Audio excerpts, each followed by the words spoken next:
கருத்தங்கள் நிகழ்ச்சியை பார்த்துட்டு இருக்கிறவங்க எல்லாருக்கும் என்னுடைய அன்பான வணக்கங்கள்.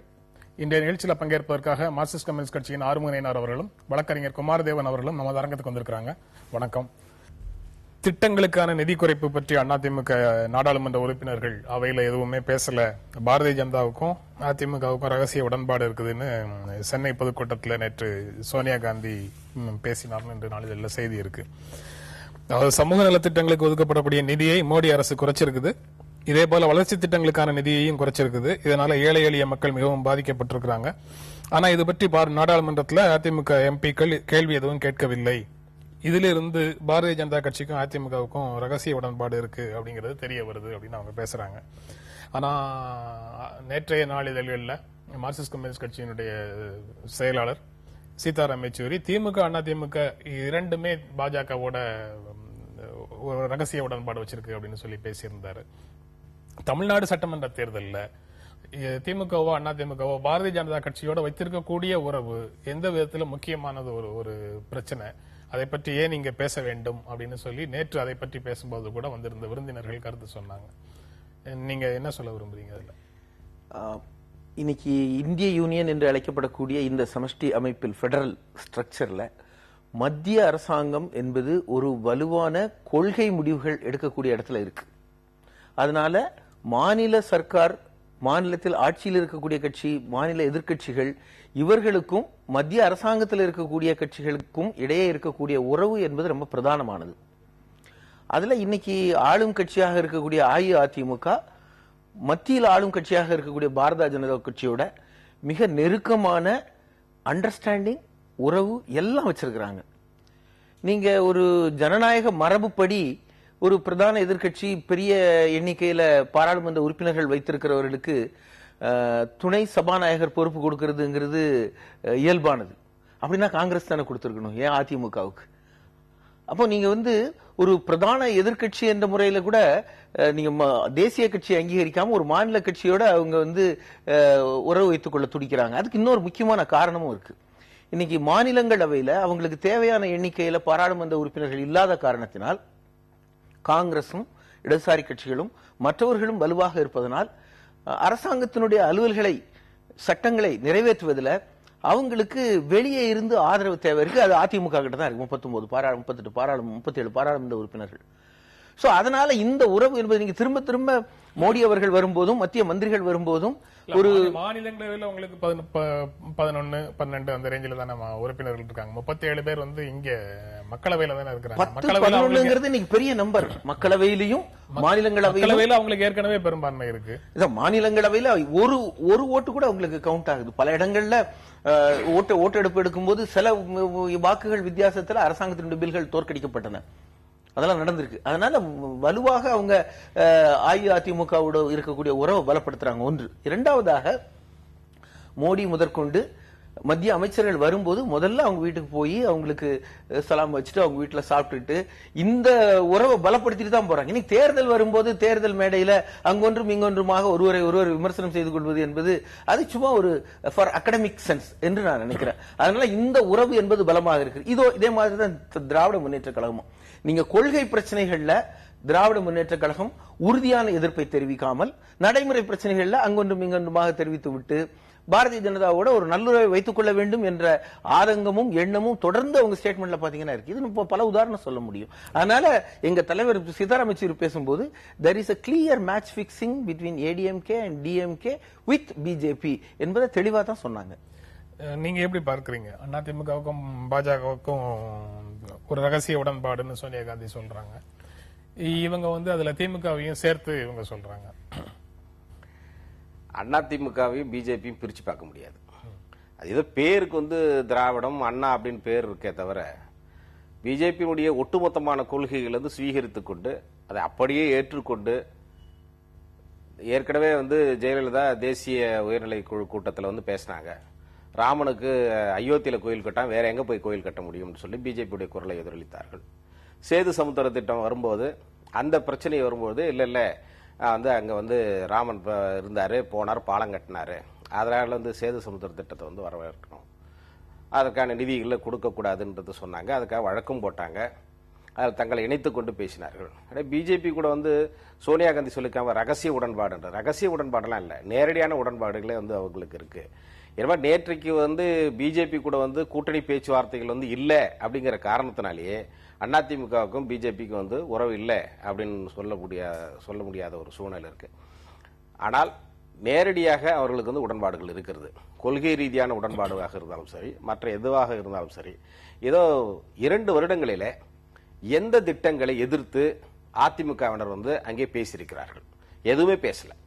இது வந்து மக்கள் விரோத திட்டம் என்று சொல்லி ஏதாவது ஒரு திட்டத்தை வந்து சொல்லி அதற்கு எதிராக அவர்கள் பேசினார்கள் என்று சொன்னால், அப்படி எந்த விதமான இது வந்து அவர்களுடைய அறிக்கையாகவோ அல்லது வந்து விவாதங்களில் கலந்து கொண்டோ அல்லது வந்து வெட்டு தீர்மானங்கள் கொண்டாலும் 0 ஹவர்ல பேசுறது எதுவுமே இல்லை. அப்படி இருக்கும்போது சோனியா காந்தி சொல்வது ரகசிய உடன்பாடு அப்படிங்கறது வந்து என்னால ஏத்துக்க முடியல. நிலம் கையகப்படுத்தக்கூடிய சட்டத்துக்கு ஆரம்பத்தில் ஆதரவு தெரிவிச்சுட்டு பின்னால வந்து எதிர்ப்பு தெரிவிச்சு பேசியிருக்காங்க. இல்ல, அது பல கட்டங்கள்ல வந்து இங்க சென்னையில தமிழ்நாட்டுல வந்து மிகப்பெரிய எதிர்ப்பு வந்ததுக்கு அப்புறம் இல்ல அது வேற வழி இல்லை அப்படின்றதுக்காக அவங்க வந்து கொஞ்சம் நிலையை மாத்திக்கிட்டாங்களே தவிர அதை பற்றி என்ன பெரிய அளவுல வந்து அவங்க வந்து பேசினாங்க அப்படிங்கறத பார்க்க முடியும். இன்னொன்னு, தொடர்ந்து ஏற்கனவே வந்து பிஜேபி கூட வந்து திமுகவும் அதிமுகவும் உறவு வச்சுக்கிறாங்க, துடிக்கிறாங்க அப்படின்னு சொல்றதை வந்து என்னால் வந்து ஏற்றுக்க முடியல. ஏற்கனவே இதே மார்க்சிஸ்ட் கம்யூனிஸ்ட் திமுக கூட அதிமுக கூட மாறி மாறி உறவு வைத்துக் கொண்டுதான் இப்போது இருக்கக்கூடிய சூழ்நிலையில் அவர்கள் வந்து 2 பேரும் எதிர்க்க வேண்டிய ஒரு கட்டாயத்துக்கு தள்ளப்பட்டிருக்கிறாங்க. ஆக இது வந்து சொல்றது ஒரு பெரிய அளவுல வந்து சீதாராம் யெச்சூரி சொல்றது வந்து பொருட்படுத்த வேண்டியதில்லை. திமுகவுக்கும் பிஜேபிக்கும் எந்த விதமான ரகசிய உடன்பாடு இருக்குதுங்கிறத பத்தி அவர் முழுமையான விளக்கம் எல்லாம் எதுவும் சொல்ல. அதிமுக கூட சொல்லணும்னு சொன்னாங்களா? திமுக எதிர்க்கணும்னு சொன்னா திமுக கடுமையா எதிர்க்கும். அதே வேளையில அதிமுக வந்து எதிர்க்க மாட்டாங்க. ஆனால் அதிமுகவை எதிர்க்க வேண்டும் என்று சொன்னால் திமுகவை சேர்த்து திட்டுறதுதான் எங்களுடைய சமீப கால நடவடிக்கையா இருக்கிறத தவிர இதுல ஒண்ணு என்ன பெருசா எனக்கு வந்து அது தோணல. அவர் சீதாராம் யெச்சூரி சொல்றது இது ஒரு வினோதமான குற்றச்சாட்டு. அவங்க சொன்னதுல ஒரு உண்மை இருக்கு. அதாவது காலத்தினுடைய தேவை அன்னைக்கு இருக்கக்கூடிய அரசியல் சூழ்நிலைமையில திமுக அதிமுகவோட மாறி மாறி உறவு வச்சிருக்கிறோம் தேர்தல் சமயத்துலங்கிறது அனைவருக்கும் தெரிஞ்ச விஷயம் தான். ஆனா கொள்கை பிரச்சனைகள்ல தொடர்ந்த இவர்களுடைய கொள்கைகளுக்கு எதிரான போராட்டத்தை மற்ற 4 வருஷம் 4.5 வருஷம் நாங்க நடத்திட்டு தான் இருந்திருக்கிறோம். யாரையும் நாங்க வந்து ஸ்பேர் பண்ணல, அதிமுகவையோ திமுகவையோ. ஆனா இன்னைக்கு வந்து இவங்க திராவிட முன்னேற்ற கழகம், பாரதிய ஜனதா இவர்களுக்கு இடையே இருக்கக்கூடிய சொல்லக்கூடிய இந்த விளக்கம் இருக்குல்ல, அந்த விளக்கம் வந்து சரியான முறையில மக்களால் ஏற்றுக்கொள்ளப்படுது அப்படின்னு நினைக்கிறீங்களா? அதான் தேர்தல் மட்டுமான விஷயமாக அதை பாக்குறாங்க. தேர்தல் மட்டுமான விஷயம் இல்ல. மக்களோட பிரச்சனைகள்ல தொடர்ந்து நாங்க இயக்கத்தை நடத்தி இருக்கிறோம் என்பதுதான் முக்கியமான விஷயம். நாங்க வந்து அஇஅதிமுகவோட உடன்பாடு கொண்டதுக்கு அப்புறம் முதல் 3 மாசத்திலே வெளியே வந்தோடனே அவங்களுடைய கொள்கையை எடுத்து இயக்கம் நடத்த ஆரம்பிச்சிடும். மக்கள் வந்து தெரியாம ஒண்ணும் இல்ல, மக்களுக்கு தெரியும் இவர்கள் ஒரு அரசாங்கத்தோடய ஒரு கட்சியோடய உறவு வைக்கிறார்கள் என்றால் அதுல மக்கள் விரோத பிரச்சனைகள் வரும்போது தொடர்ந்து போராட்டங்களையும் அவர்களுக்கு எதிராக நடத்தி இருக்கிறார்கள் என்பது அவங்களுக்கு தெரியும். அதனால நாங்க அதிமுக திமுக கூட போனோங்கிற ஒரு காரணத்தை வைத்துக்கொண்டு இன்னைக்கு பாஜகவோடையோ காங்கிரஸோடையோ தொடர்ந்து திராவிட முன்னேற்ற கழகம் செல்வதை நாம் ஈக்குவேட் பண்ண முடியாதுன்னு சொல்றதுக்கு ஒரு பிரதான காரணத்தை நான் சொல்றேன். இன்னைக்கு வந்து பிஜேபியினுடைய பல்வேறு முடிவுகளை திராவிட முன்னேற்ற கழகம் எதிர்க்கிறதா இருக்கலாம். ஆனா கொள்கை பிரச்சனைகள் என்ன? நீங்க தனியார் மயமாக்கல், பொதுத்துறை தனியார் மயமாக்கல் அவங்களுடைய பிரச்சனை என்ன? இல்ல நீங்க பட்ஜெட்ல அவங்களுடைய பிரச்சனை என்ன? புதிய பொருளாதார கொள்கை இல்ல, நவீன தாராளமயமாக்கல் கொள்கை இல்ல, அந்நிய மூலதனம் வருது, இது எல்லாத்துலயும் அவங்க ஆதரிச்சு தான் நின்றுருக்காங்க திராவிட முன்னேற்ற கழகம். இன்னைக்கு வரைக்கும் அந்த கொள்கையில என்ன முரண்பாடு இருக்கு? இந்த கொள்கைகள் சம்பந்தமாக அதிமுக திமுக 2 பேரும் காங்கிரஸ் பிஜேபி 2 கொள்கைகளும் தொடர்ந்து ஆதரிச்சுக்கிட்டு இன்னைக்கு வரைக்கும் ஆதரிக்கிறாங்க. ஆட்சிக்கு வந்தாலும் ஆதரிப்பார்கள், ஆதரிக்க மாட்டான்னு உத்தரவாதம் கொடுக்க முடியுமான்னு கேட்கிறேன். உத்தரவாதம் வந்து எந்த தேர்தல் அறிக்கையிலும் கொடுக்க முடியாது. அந்தந்த ஏற்படக்கூடிய பிரச்சனைகள் அடிப்படையில் தான் உத்தரவாதம் கொடுக்க முடியும். நீங்க சொல்றீங்க தேர்தலுக்கு அப்புறம் நாங்க வந்து தனியா வந்து பண்ணிட்டோம். நான் கேட்ட முதல் கேள்விக்கு வந்து அண்ணன் வந்து விளக்கம் சொல்லல. அதாவது வந்து திமுகவை எதிர்க்க வேண்டும் என்று சொன்னால் அதிமுகவை கூட சேர்த்து எதிர்ப்பது கிடையாது. அதிமுக எதிர்க்க வேண்டும் என்று சொன்னால் கூட சேர்ந்து திமுகவை திட்டுவது இவர்களுக்கு வாடிக்கையாக இருக்கு. இல்ல, இது சூழ்நிலை நீங்க வந்து சொல்லும் போது 2 திராவிட கட்சின்னு சொல்லிட்டு இப்பதான் சொல்றீங்க. ஆனால் ஒருத்தரை பத்தி பேசணும்னு சொல்லி சொன்னா திமுக பத்தி விமர்சனம் பண்ணா திமுக மட்டும் விமர்சனம் கடுமையாக விமர்சனம் செய்கிறார். அதிமுக விமர்சனம் செய்வது என்று சொன்னால் கடிதோச்சி மெல்ல ஏறிகை அப்படின்னு சொல்லி சொல்ற மாதிரி அவங்களை கொஞ்சம் ஒரு 10% சொல்லிட்டு மீதி 90% திமுக சேர்த்து சொல்றாங்க. பாருங்க இந்த நடவடிக்கை இதுதான் வந்து எனக்கு வந்து 2 பேர் ஒன்னு சொல்றதை நல்லா ஏத்துக்கவே முடியல. ஒரு பிரச்சனை இருக்கு, ஒண்ணு கிடையாதுங்க. ஊழல் சம்பந்தமான பிரச்சனை எடுக்கும்போது அவங்க இந்த பிரச்சனை இது வேற, ஊழல் சம்பந்தமான திமுக வேற அதிமுக வேற. நீங்க சொன்னபடி பாத்தீங்கன்னா சேது சமுத்திர திட்டத்தை வந்து கடுமையா எதிர்க்கிறாங்க. அதிமுக வந்து ஆதரிக்கிறது. திராவிட முன்னேற்ற கழகம் இப்போது இருக்கக்கூடிய தேர்தல் அறிக்கையில கூட சேது சமுத்திர திட்டத்தை வந்து நாங்க வந்து செயல்படுத்துவோம் அப்படின்னு சொல்லி சொல்றாங்க. இப்படி பல பிரச்சனை இருக்கு. திமுக வந்து பிஜேபியோட கொள்கை அடிப்படையில் முரண்படுது. ஒரே ஒரு முறை தான் அவங்க வந்து 1999 உறவு வைத்தார்கின்ற காரணத்துக்காக நீங்க அவங்க கூட இருக்கீங்க அப்படின்னு சொல்லி சொல்றது. சாதாரண ஒருத்தரை பார்த்து நேரடி பார்த்து வணக்கம் சொல்வதும் அவர்களை நட்பு ரீதியாக பாராட்டுவதெல்லாம் கூட வந்து ஒரு குதர்க்கமாக பேசுறது அப்படிங்கிறது வந்து என்னால வந்து தேர்தல் களத்திலையும் அரசியலையும் ஊழல் என்பது மைய பிரச்சனையா வந்திருக்குங்க. இந்த ஊழல்ல அதிமுகவுக்கும் திமுகவுக்கும் என்ன வித்தியாசம்?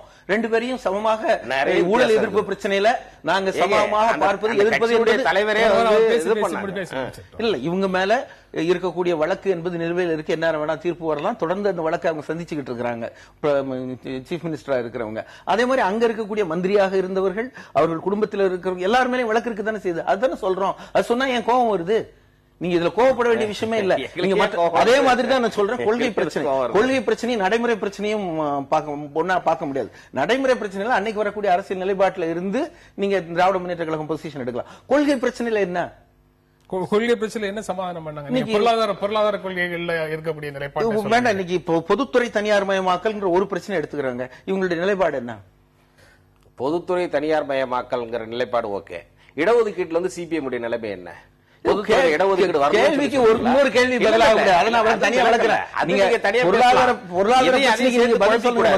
அதாவது திமுக எதிர்க்கணும்னு சொன்னா எதை வேணாலும் சொல்லி சொல்லி எதிர்க்கணும் அப்படிங்கறது வந்து என்னால வந்து ஏற்றுக்கொள்ள முடியும். நெய்வேலி வந்து பேசுறதுங்கிறது வந்து வேற, பேசுறதுங்கிறது வேற. நடைமுறை சிக்கல் தனியா சொல்றீங்க. 1996 சட்டமன்ற தேர்தல்ல மர்மலட்சி திமுகவும் மார்க்சிஸ்ட் கம்யூனிஸ்ட் கட்சியும் ஜனதாதளமும் ஓரணியில நின்று திமுகவையும் அண்ணா திமுகவையும் ஒரு சேர எதிர்த்தாங்க.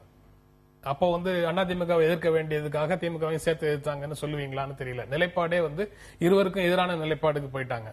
2004, 2006 நாடாளுமன்ற தேர்தலையும் சட்டமன்ற தேர்தலையும் அவங்க திமுகவோட கூட்டணியில நின்று அதிமுகவை மட்டும்தான் இருந்தாங்க. கரெக்ட். அப்பவும் திமுகவை எதிர்க்கிறதுக்கான 1000 நியாயங்கள். நாங்க ஊடகங்கள்ல இருந்து என்ன நினைக்கிறோம்னா, அப்பவும் திமுகவுக்கு எதிராக பேச வேண்டிய 1000 நியாயங்கள் இருந்தும் மார்க்சிஸ்ட் கம்யூனிஸ்ட் கட்சி அரசியல் சந்தர்ப்பவாதம் காரணமாக மௌனமாக இருந்தது. அதிமுக மட்டும் எதிர்ப்பு தெரிவிச்சுட்டு அப்படின்னு நினைக்கிறோம். 2011 திமுகவையும் அதிமுக எதிர்ப்பதற்கான அவ்வளவு நியாயங்களும் இருந்தாலும் அவங்க வந்து அதிமுகவை ஆதரிச்சுட்டு திமுகவை மட்டும் எதிர்த்தாங்க. இப்ப 2 பேரோடையும் கூட்டணி இல்லங்கிறதுனால 2 பேரையும் எதிர்க்கிறாங்க. நீங்க வந்து அதிமுக எதிர்க்க வேண்டிய நேரத்துல 2 பேரையும் எதிர்க்கிறாங்கன்னு நீங்க சொல்றது வந்து இதுல பொருந்துமா அப்படிங்கிற சந்தேகம் இல்ல. பொருந்தும். ஏன்னா நான் ஏற்கனவே சொன்னது போல திமுக எதிர்க்கணும்னு சொல்லி சொன்னாங்கன்னா திமுக மிக கடுமையா அந்த நேரத்துல வந்து அதிமுக பத்தி விமர்சனம் பண்றதே கிடையாது. அதிமுக வீரியம் யாருக்கு அதிகமாக இருக்கிறது, யாருக்கு எதிராக இருக்குது? என்னுடைய சந்தேகம் 2004லயும் 2006லயும் திமுக கூட்டணியில மார்க்சிஸ்ட் கம்யூனிஸ்ட் கட்சி இருக்கும் போது அதிமுகவை கடிதோச்சுதான் மெல்ல எறிந்தார்களா? கடுமையான விமர்சனத்தை அவங்க வைக்கலையா? இல்ல, அப்பொழுது வைத்திருக்கலாம். ஏன்னா அவங்க சொல்றாங்கல்ல, நடைமுறையிலே தேர்தல் நேரத்துல நாங்கள் மாற்றிக்கொள்வோம் சொல்லி சொல்றாங்கல்ல, அப்ப வந்து எழுதிருக்கலாம். ஏன்னா அந்த நேரத்துல 2002 மொத்தமாக வந்து இருக்கக்கூடிய அந்த மக்களுடைய மனநிலை சுத்தமா வந்து ஒரு சீட்டு கூட இல்லாம வந்து ஜெயலலிதா வந்து தோற்கடிக்கப்பட்டார்கள். அந்த நேரத்துல இவங்க வந்து அதிமுகவுடைய ஆட்சியும் ஏற்கனவே இருந்தக்கூடிய 99 இருந்து 2004 வரைக்கும் இருக்கக்கூடிய பிஜேபி ஆட்சியை வந்து கடுமையா எடுத்தாங்க. எல்லாம் மக்களுடைய மனநிலையே அப்படி இருக்கும்போது மக்கள் மனநிலை அப்படிதான் இருக்குதுன்னு சொல்லிட்டு அவங்க சொன்னாங்க. இது வந்து அப்போ அதிமுக மட்டும் எதிர்க்கல, அது வந்து மத்திய சர்க்கார் மாறக்கூடிய ஒரு தேர்தல். அதற்கு பிறகு 2006 திமுக அதிமுக ஆட்சி 2001 இருந்து 2006 வரைக்கும் கூடிய அதிமுக ஆட்சி எதிர்க்கணும் அப்படிங்கறதுனால அப்போ வந்து திமுக ஆதரிச்சாங்க. அப்போ வந்து அவங்க வந்து இங்க ஆதரிக்கும் போது அவங்களை எதிர்க்க வேண்டிய அவசியம் இல்லை. ஒரு 1.5 லட்சம் அரசு ஊழியர்களை 1.5 லட்சம் அரசு ஊழியர்களை அதிமுக டிஸ்மிஸ் பண்ணும்போது அதை எதிர்த்து நீதிமன்றத்துல வழக்கு போட்டு வெற்றிகரமாக அதை முடித்தது வந்து டி.கே. ரங்கராஜன் சிபிஎம் சார்பாக போட்டதுதான். இப்படி சில விஷயங்கள் விரிவாக பேசணும்னா பேசலாம்.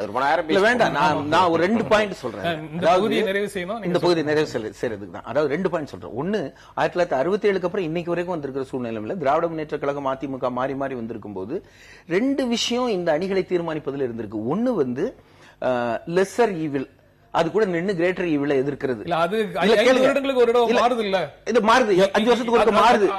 அது ஜனநாயகம் உட்பட வெறும் ஊழல். நீங்க சொல்ல 2 விஷயத்துல நான் சொல்லிடுறேன், நீங்க கண்டிப்பா முடிங்க. நீங்க சொல்லக்கூடிய விஷயங்களை என்னால புரிந்து கொள்ள முடியுது. ஆனா உங்களால மக்களை அந்த விஷயத்துல கன்வின்ஸ் பண்ண முடியல.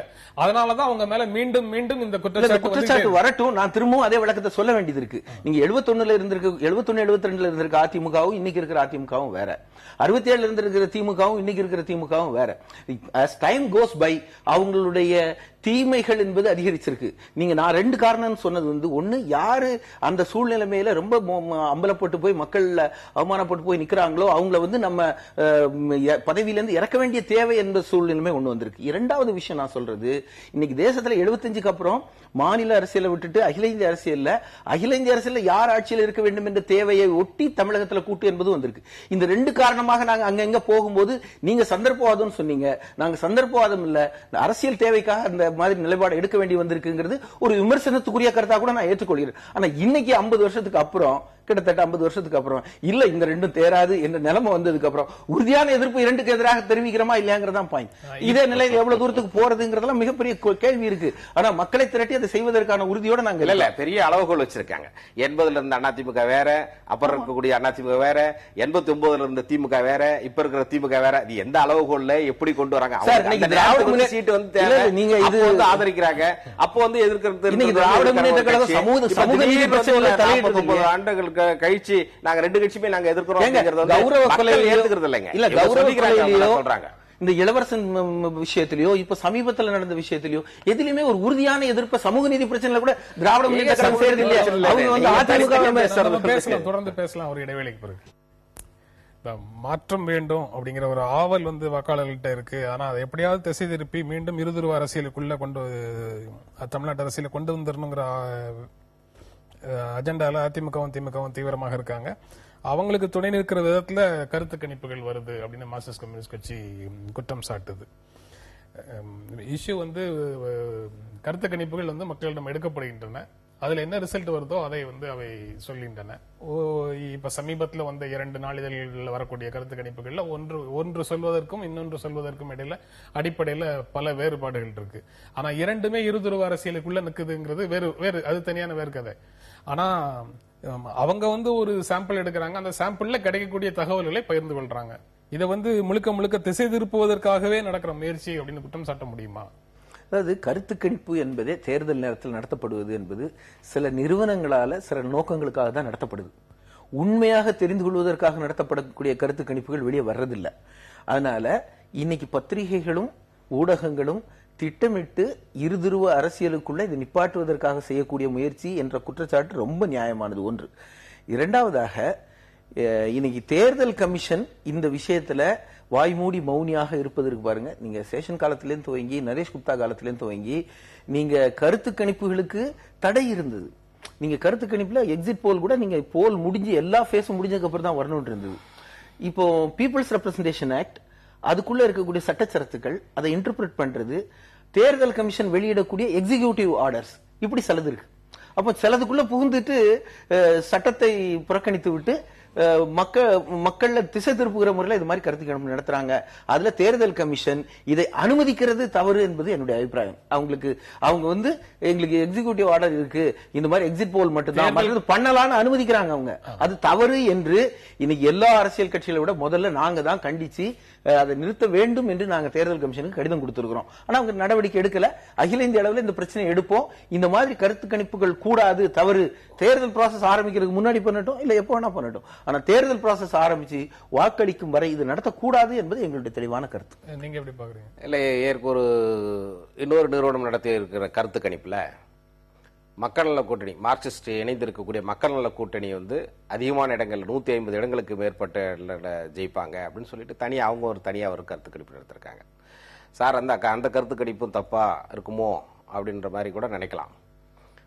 என்னை பொறுத்த வரைக்கும் சீதாராம் யெச்சூரி தெளிவா ஒரு முடிவை சொல்லிட்டார்.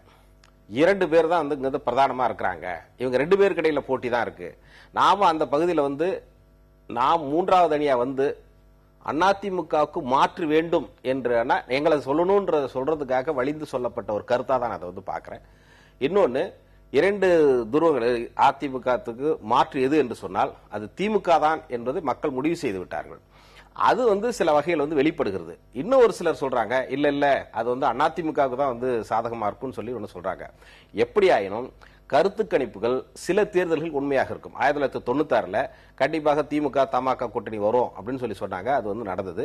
2004 சட்டமன்ற தேர்தல், நாடாளுமன்ற தேர்தலில் இவர்கள் தான் இந்த அணிதான், காங்கிரஸ் தலைமையிலான திமுக அணி தான் ஜெயிக்கும்னு சொல்லி சொன்னாங்க. அப்படியே ஜெயித்தார்கள். ஆக இது அங்கு மக்களுடைய உள்ளங்களை பிரதிபலிக்கக்கூடியது.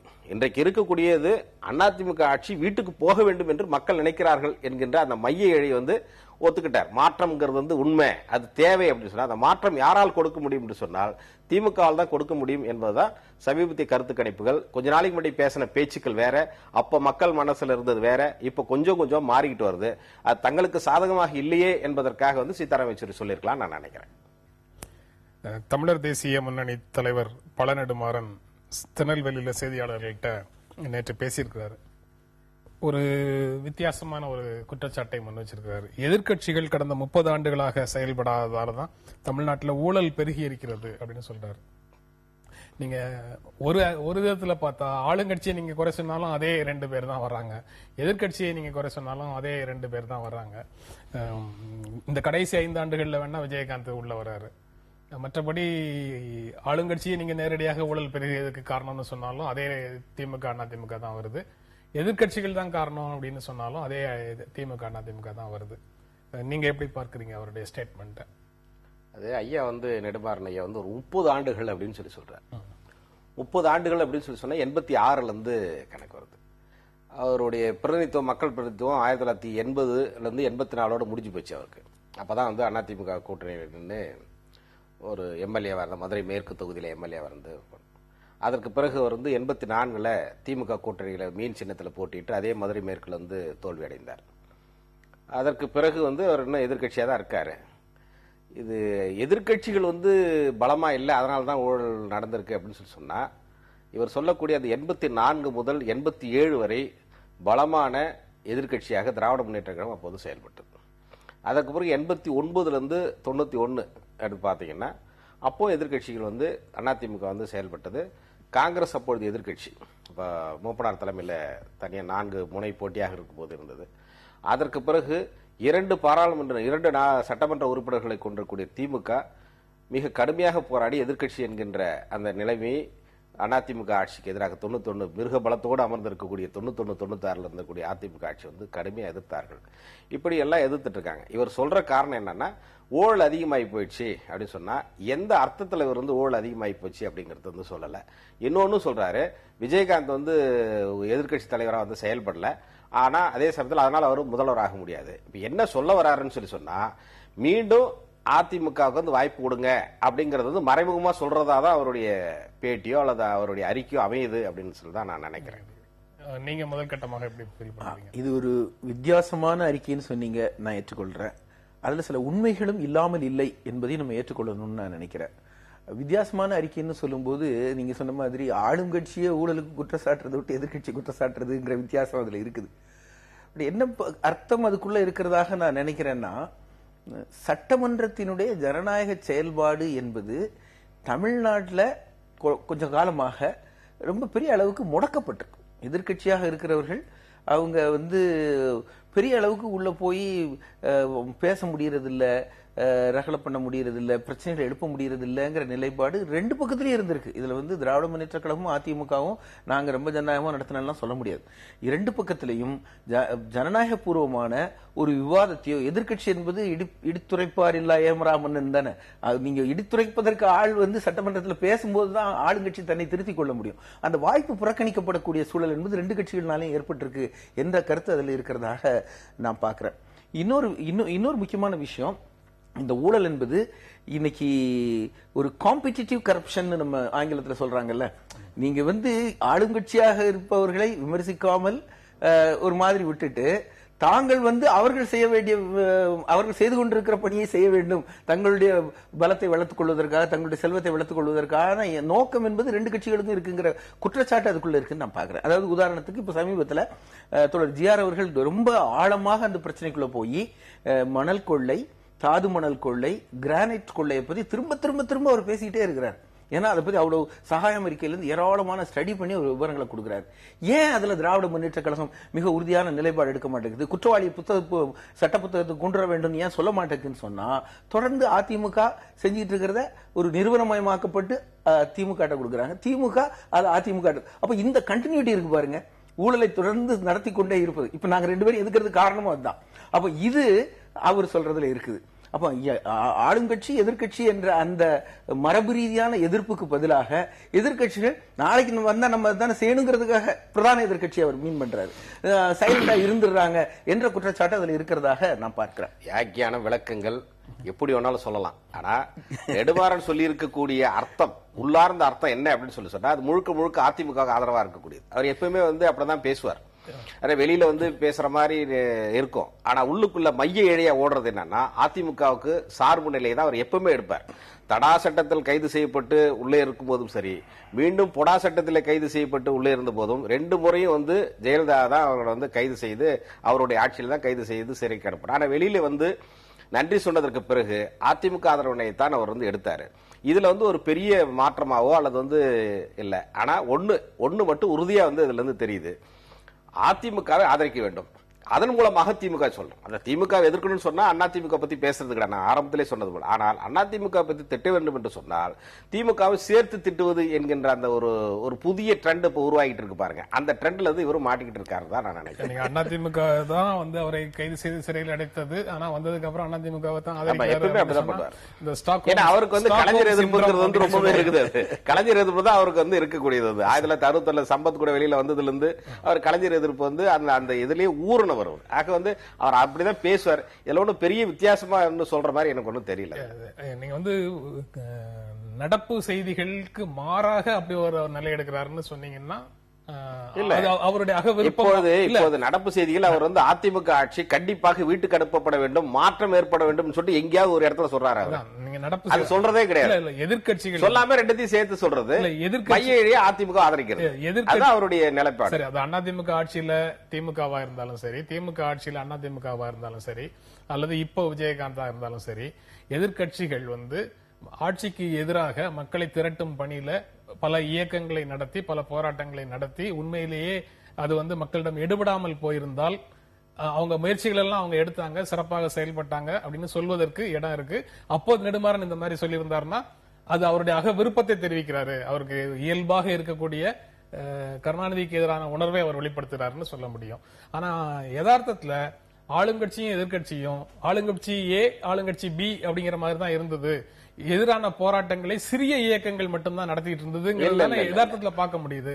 இன்றைக்கு மதுவிலக்குக்கு எதிராக இப்ப போராட்டம் நடத்துறவங்க கூட தேர்தல் அரசியலுக்கு வெளியில இருக்கக்கூடிய மிகச்சிறிய அமைப்புகள் அதை திராவிட முன்னேற்ற கழகம் கடுமையாக ஆதரிக்கிறது. அந்த போராட்டங்களை எல்லாம் ஆதரிக்கிறார்கள். ஏன் அந்த போராட்டத்தை நடத்துபவர்கள் இவங்களுக்கு பாக்குறாங்க, இவர்கள் ஆதரவு தெரிவிக்கிறார்கள். முன்னணியில நின்று அதாவது சில நடைமுறை ஒவ்வொரு அரசியல் கட்சிக்கு மக்கள் அதிகாரம்னு ஒரு அமைப்பு நடத்தக்கூடிய போராட்டத்துக்கும், திராவிட முன்னேற்ற கழகம் அப்படிங்கிற அமைப்பு நடத்தக்கூடிய போராட்டத்துக்கும், அல்லது தேமுதிக ஒரு அமைப்பு நடத்தக்கூடிய போராட்டத்துக்கும் அடிப்படையில் வேறுபாடு இருக்கு. அரசியல் கட்சிகள் நடத்தக்கூடிய போராட்டத்திற்கும் நீங்க சொல்றபடி சின்ன சின்ன குழுக்கள் நடத்தக்கூடிய போராட்டங்களுக்கு வேறுபாடு இருக்கா இல்லையா?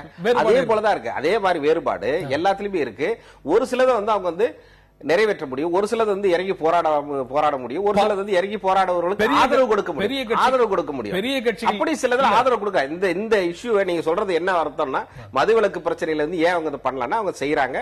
அந்த தேர்தல் அறிக்கையில தெளிவாக சொல்லி இருக்கிறாங்க பூரண மதுவிலக்குன்றா. அதுக்கப்புறம் அந்த தொழிலாளர்கள் எப்படி அவங்களை வேற பணி அமர்த்தப்படும் என்பதை பத்தி சொல்றாங்க.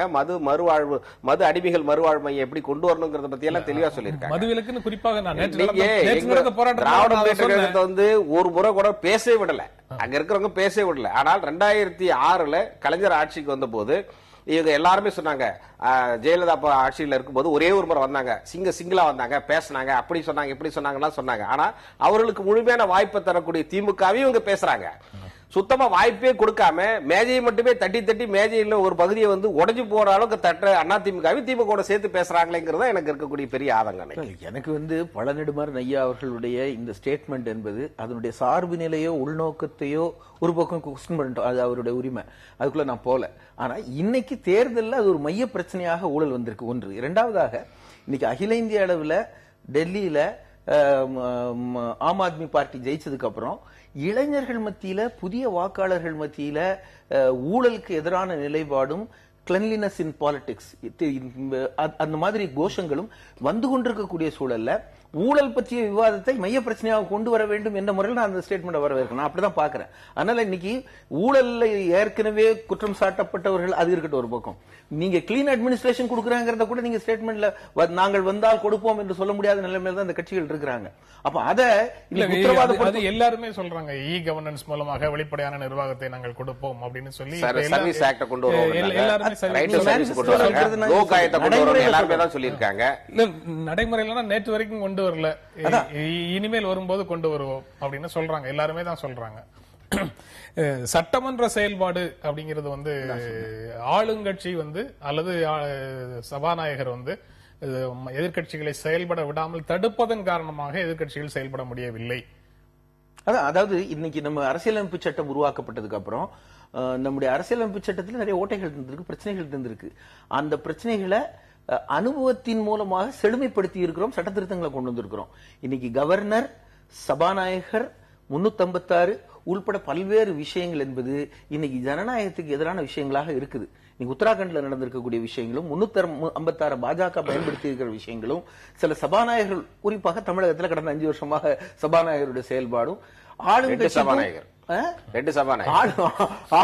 ஆளுங்கட்சிக்கு மிக ஆதரவான நிலைப்பாடு எடுத்து மற்றவங்களை பேச விடாம தடுக்கிறது, எக்ஸ்பெஞ்ச் பண்றது, இது எப்படி ஜனநாயகத்துல ஒரு ஜனநாயகபூர்வமான விமர்சனத்தை ஆளுங்கட்சி மேல வைப்பதற்கான சூழ்நிலைமை உருவாக்கும்? அதெல்லாம் கூட இந்த ஊழலுக்கு வழியா இருக்கு அப்படிங்கிறது அது ஆளும் தரப்புல இருந்து வரக்கூடியது. எதிர்க்கட்சிகள் வந்து சட்டமன்றத்தில் செயல்பட முடியவில்லை என்றால் மக்களை திரட்டுவதற்காக வெளியில வேலை செய்யற பொறுப்பு அவங்களுக்கு இல்லையா? சட்டமன்றத்துல மட்டும்தான் வேலை செய்வாங்க. அதுல ஆளுங்கட்சி அவங்களை செயல்பட விடவில்லை என்றால், முடக்கியது என்றால் நாங்கள் அங்கு செயல்பட விடாமல் முடக்கப்படுகிறோம் அப்படின்னு சொல்லிட்டு அறிக்கையை மட்டும் போயிடுவாங்க. இல்ல அதுக்கு அந்தந்த கட்சிகள் தான் பதில் சொல்லணும். நீங்க சரியான கேள்விதான் கேட்டீங்க.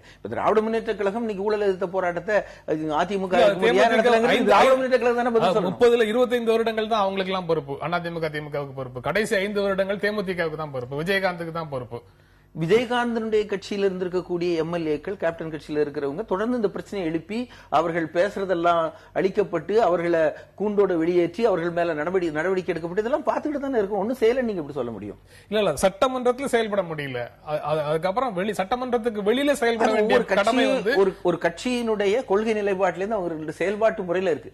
டிஎம்கே செயல்படுற மாதிரி சிபிஎம் செயல்படாது, சிபிஎம் செயல்படுற மாதிரி டிஎம்டிகே செயல்படாது. இப்ப நாங்க என்னைக்குமே தெருவில் போராட்டம் நடத்திக்கிட்டே இருக்கிறோம். முதல்ல கேட்ட கேள்வி பதில் சொல்ல இல்ல, நான் வந்து போராட்ட வழிமுறைகளை சொல்றேன். நாங்க வந்து தொடர்ந்து தெருவிலே இருக்கணும்னு நினைக்கிறோம். மக்களை திரட்டி போராட்டம் நடத்திக்கிட்டே இருக்கணும். ஒவ்வொருத்தரும் அவங்க மெத்தட்ல பண்றாங்க. அதனால ஒவ்வொரு கட்சிக்கும் அவங்க ஏன் செய்யலங்கிறதுக்கு அவங்க தான் பதில் சொல்ல முடியாது, நான் சொல்ல முடியாது. இல்ல ஆளும் வாய்ப்பு இருக்கக்கூடியதாக கருதக்கூடியவர்கள் தெருவில் வந்து போராட வேண்டிய அவசியம் இல்லை அப்படின்னு சொல்றீங்கன்னு புரிஞ்சுக்கலாமா? இல்ல அப்படி இல்லை. ஏற்கனவே சிபிஎம் போராடுற மாதிரி, சிபிஐ போராடுற மாதிரி, அல்லது மறுமலர்ச்சி திமுக போராடுற மாதிரி, அல்லது தேர்தலுக்குள்ள வராத சிறு சிறு குழுக்கள் போராடுற மாதிரி திமுகவோ தேமுதிகவோ போராட வேண்டிய அவசியம் இல்லை. திமுகவோ அதிமுக தான் சொன்னேன், தேமுதிகவோ சொல்லல. தேமுதிகவும் அந்த மாதிரி ஃபீல்ட்ல ஒன்னும் போராடல இல்ல. அவங்க சட்டமன்றத்துக்குள்ள திமுக அதிமுக தேமுதிகவுக்கு இடையில உண்டான வேறுபாடு பற்றி பேச வேண்டியது இருக்குது. அப்படின்னா தேமுதிகவும் பெரிய அளவுல அவங்களோட வேறுபாடு ஊழல் குற்றச்சாட்டு இல்ல. ஏன்னா chastity is lack of opportunity அப்படின்னு ஆங்கிலத்துல சொல்ற மாதிரி சொல்ல முடியாது. இன்னும் வாய்ப்பு கிடைக்கல, அதிகாரத்தை சுவைப்பதற்கான வாய்ப்பு இன்னும் கிடைக்கல, அதனால அவர்கள் மேல குற்றச்சாட்டு இல்ல. அது அபாண்டமானது, இப்படி சொல்ல முடியாது. நம்ம நீங்க வந்த பிறகு நீங்க ப்ரீ ஜட்ஜ் பண்ண கூடாது. இல்ல ஒரு முடிவு செய்யணும்னா கண்டிப்பா அவர்கிட்ட அதிகாரம் கொடுத்து பார்க்கணும். அவர் மட்டும் இல்ல, யாருக்குமே வாய்ப்பு இல்லாத சூழல்ல நீங்க வந்து ப்ரீ ஜட்ஜ் பண்ணி இவர் வந்தா தப்பு பண்ணுவாரு, நான் யாரு எப்படி சொல்ல முடியும்? சரி, ரைட். அதனால சொல்றாங்க ரெண்டு கட்சியுமே தப்பு பண்றாங்க, அது திமுக ரொம்ப தப்பு பண்ணுது. அனுபவத்துல சொல்றோம் பண்ணிட்டு 2G வழக்கையோ இல்ல சிறைக்கு போனதே நீங்க மறைக்க முடியுமா? இன்னும் அந்த வழக்கு நீதிமன்றத்துடைய நீதிமன்றத்துல இருக்கு, நிலுவையில நியாயம் சொல்ல முடியாது. வந்து நீதிமன்றம் உறுதிப்படுத்தப்படாம அதையே பத்தி பேசிட்டு இருக்கிறது வந்து என்ன வகையில வந்து நியாயம்? அப்ப அதே வாதம் வந்து முதல்வர் ஜெயலலிதாவுக்கும் பொருந்தும் இல்ல. நீங்க தீர்ப்பு அப்படி அப்படியே இருக்கிறது,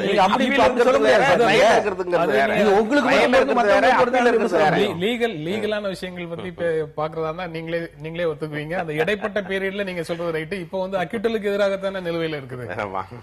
அதனால இப்போ வந்து முதல் ஸ்டேஜ்ல உண்டான மாதிரி தான் அவங்களுடைய நிலைமை. சரி, அந்த விவாதத்துக்குள்ள நம்ம போக வேண்டாம். பட் எதிர்க்கட்சி தலைவராக இருந்த ஜெயலலிதாவும் கருணாநிதியும் சட்டமன்றத்திற்கு போவதை கூட முயற்சி செய்யறது இல்ல. முதலமைச்சராகத்தான் கலைஞர் அவர்கள் போவதற்கோ அல்லது விவாதங்களை பங்கெடுப்போ நீங்க வந்து 77 இருந்து 84 வரைக்கும் இருக்கக்கூடிய விவாதங்கள் தயவு செய்து பாருங்க. ஆனால் அதற்கு பிறகு இந்த அம்மா வந்ததுக்கு அப்புறம் யாரையும் பேச விடுறது கிடையாது. கலைஞர் அவர்கள் எழுந்தாலும் வந்து டப் டப்னு கை தட்டுறது, அந்த மேசையை தட்டுறது, அவர்களுக்கு வாய்ப்பு கொடுப்பதில்லை. எதுவுமே செய்யல அப்படின்ற பட்சத்துல வந்து எப்படி பேச முடியும்னு சொல்லி சொல்றீங்க? வாய்ப்பே கொடுக்காம பேசவே இல்லை அப்படின்னு சொல்லி சொல்ற குற்றச்சாட்டு வந்து எப்படி அது? ஆனால் அதே சமயத்தில் 2006 இருந்து 2011 வரைக்கும் இருக்கக்கூடிய காலகட்டங்கள்ல மிக குறைவான நாட்கள் ஜெயலலிதா வந்தால் கூட அவர்களுக்கு முழுமையான வாய்ப்பை கொடுத்து அவர்களை பேச வைத்து அதற்கு பிறகு அதுக்கு வந்து அமைச்சர்கள் வந்து அப்ப இருந்த அமைச்சர்கள் பதில் சொன்னார்கள். ஆனால் அந்த ஜனநாயக முறை வந்து திமுக கடைபிடிச்சது. ஆனால் அதிமுக அதை கடைபிடிக்கல. ஆனாலும் இவங்க என்ன சொல்றாங்கன்னா திமுக ஒண்ணு அப்படின்னு சொல்லி சொல்றது வந்து எப்படின்னு தான் என்னால புரிஞ்சுக்க முடியும். நிகழ்ச்சியை நிறைவு செய்யக்கூடிய இடத்துக்கு வந்துட்டோம். எதிர்க்கட்சிகள் செயல்படாததால் ஊழல் பெருகி இருக்கிறது அப்படின்னு சொல்றாரு. அண்ணா உள்ளிட்டோர் எதிர்க்கட்சி தலைவர் பதவியை சிறப்பாக வைத்தார்கள். எதிர்க்கட்சிகள் திறம்பட செயல்பட்டால் அவர்களிடமிருந்து பெறக்கூடிய ஆலோசனைகள் ஆளுங்கட்சிக்கும் உதவிகரமாக இருக்குங்கிறதையும் அவர் சொல்றாரு. ஆக அந்த ஆங்கிள் இருந்து எதிர்க்கட்சிகளை குற்றம் சாட்டுறாரு அப்படின்னு அதை பார்க்கலாம். ஒரு தார்மீக முறையில அந்த குற்றச்சாட்டை நம்ம எடுத்துக்கலாம். பட் எதிர்காலத்திலேயாவது சட்டமன்றங்கள் செயல்பட வேண்டும், சட்டமன்றத்துல விவாதங்கள் அனுமதிக்கப்பட வேண்டும், சட்டமன்றங்கள்ல குற்றச்சாட்டுகளை சொல்வதற்கான வாய்ப்புகள் இருக்கணும். சட்டமன்றத்தில் எதிர்க்கட்சிகளை பேச விடாத சூழல் என்பதெல்லாம் ஒரு ஆரோக்கியமான ஜனநாயகத்துக்கு நல்லது. நான் வந்து அவர் சொன்னதுல இருந்து இறுதியான கேள்வி 2 பேர்ட்டையும் பதில் கேட்டு நிகழ்ச்சி நிறைவு செய்திடலாம். நான் அவர் சொன்னதுல இருந்து இந்த ஸ்டேட்மெண்ட்ல நான் புரிஞ்சுக்கிறது என்னன்னா, அரசு முறையாக செயல்பட வேண்டும், அரசு மக்களுக்கு செய்ய வேண்டிய பணிகளை செய்வதற்கு எதிர்க்கட்சிகளும் துணை நிற்க வேண்டும்ங்கிற புரிதலோட எதிர்க்கட்சிகள் அன்று துணை நின்றன, ஆலோசனைகளை அரசுக்கு வழங்கின. 30 ஆண்டுகளாக அந்த ஆலோசனை வழங்குறது இல்ல. இது ஓம்பாடு, நீ நல்லது செஞ்சாலும் கெட்டது செஞ்சாலும் மக்கள்கிட்ட நீயே நல்ல பேரையும் வாங்கிக்கோ, அம்பலப்பட்டும் போய்க்கோ அப்படின்னு சொல்லி ஒரு மனநிலையோட எதிர்க்கட்சிகள் விலகி நிற்கின்றன. அரசுக்கு தேவையான ஆலோசனைகள் கிடைக்கவில்லை அப்படிங்கிற பொருள் அதுல இருக்கோ அப்படிங்கறதையும் நான் பார்க்கிறேன். இல்ல, அது ஓரளவுக்கு உண்மைதான். தமிழகத்துல அரசியல் கலாச்சாரம் என்பது அரசியல் கட்சிகளுடைய வித்தியாசத்தை விடுத்து ஒரு தனிப்பட்ட நபர்களுடைய நல்லுறவு உள்பட போறது வர்றது உள்பட இதெல்லாம் அந்த மாதிரி ஒரு நாகரிகம் என்பது தமிழ்நாட்டில் அழிஞ்சு போனதுங்கிறது ரொம்ப வருத்தத்துக்குரிய விஷயம். இன்னைக்கு டெல்லியிலயோ மற்ற இடங்களிலோ எதிர்க்கட்சி தலைவர்களும் பிரதம மந்திரிகளும் தனிப்பட்ட முறையில வெளியே பார்க்கும்போது பாராளுமன்ற அலுவலகத்தில் இது நல்ல ஒரு உறவு இருக்கு, எல்லாரும் பேசுறாங்க வைக்கிறாங்க. அந்த மாதிரி ஒரு கலாச்சாரமே தமிழ்நாட்டில் இல்ல. நம்ம எதிர்க்கட்சிக்காரங்கிட்ட பேசினா அதை வேவு பார்ப்பதற்கென்றே தலைமை சில வேலைகள் செய்கிறத 2 கட்சியிலும் இருக்கலாமா இருக்கும். ஆனா இதெல்லாம் வந்து ரொம்ப ஒரு ஆரோக்கியமற்ற நிலைமை நோக்கி போயிருக்குன்னு நான் நினைக்கிறேன். உங்களுடைய இறுதியான பதில். அண்ணா அவர்கள் சொன்னார், ஜனநாயகம் என்கின்ற அந்த ரயில் வண்டி முறையாக செல்ல வேண்டும் என்று சொன்னால் 2 தண்டவாளங்கள், ஒன்று ஆளுங்கட்சி, இன்னொன்று எதிர்கட்சி. இது வந்து முறையா இருக்கணும், ஒன்னா சேர்ந்து விடக்கூடாது. அதுல வந்து தெளிவா அண்ணா சொன்னார், அப்படிதான் இருக்கணும் அப்படின்னு சொல்லி சொன்னாங்க. இப்ப ஜனநாயகத்தில் வந்து எதிர்கட்சிகளுக்கு வந்து மதிப்பு கொடுக்கிறார்களா அல்லது அவர்களுடைய ஏதாவது முக்கியமான பிரச்சனைகள்? நீங்க கடந்த ஆண்டுகளில் கலைஞர் அவர்கள் ஆட்சி நடத்தும் போது அனைத்து கட்சி கூட்டம் நடத்துவாங்க. அனைத்து கட்சி கூட்டம் நடத்தும்போது எல்லா கட்சிகளுக்கு அழைப்பு எடுத்து பேசுவாங்க. இந்த அம்மையார் ஆட்சிக்கு வந்ததுல இருந்து எத்தனை அனைத்து கட்சி கூட்டங்கள் நடத்தியிருக்கிறாங்க. எவ்வளவு பிரச்சனைகள் வந்து கூட அனைத்து கட்சி கூட்டம் என்பதற்காக அடுத்த கட்சிக்காரர்களுக்கு வாய்ப்பு கொடுக்க கூடாது, தான் சொல்றதுதான் சரி அப்படின்னு சொல்லி ஜனநாயகத்தை குழி தோண்டி புதைக்கக்கூடிய ஒரு செயல்ல தான் வந்து ஈடுபட்டு இருக்காங்க. இதுல வந்து எதிர்கட்சிகள் திறம்பட செயல்பட முடியவில்லை என்று சொல்றது வந்து என்னால் ஏற்றுக்கொள்ள முடியல. இது வந்து தவறான ஒரு இது. அந்த அறிக்கையுடைய மைய இழை கலைஞர் எதிர்ப்பு மட்டும்தான். என்ன சொல்றேன், நெடுமாறனுக்கு வந்து எப்பயுமே வந்து கலைஞர் எதிர்ப்பு, அதை வந்து இந்த வடிவத்தில் காட்டுறாருன்னு தான் நான் நினைக்கிறேன். இந்த நிகழ்ச்சியில பங்கேற்று உங்களுடைய கருத்துக்களை பகிர்ந்து கொண்டதற்கு எங்கள் நெஞ்சார்ந்த நன்றி. மீண்டும் சந்திப்போம். நன்றி, வணக்கம்.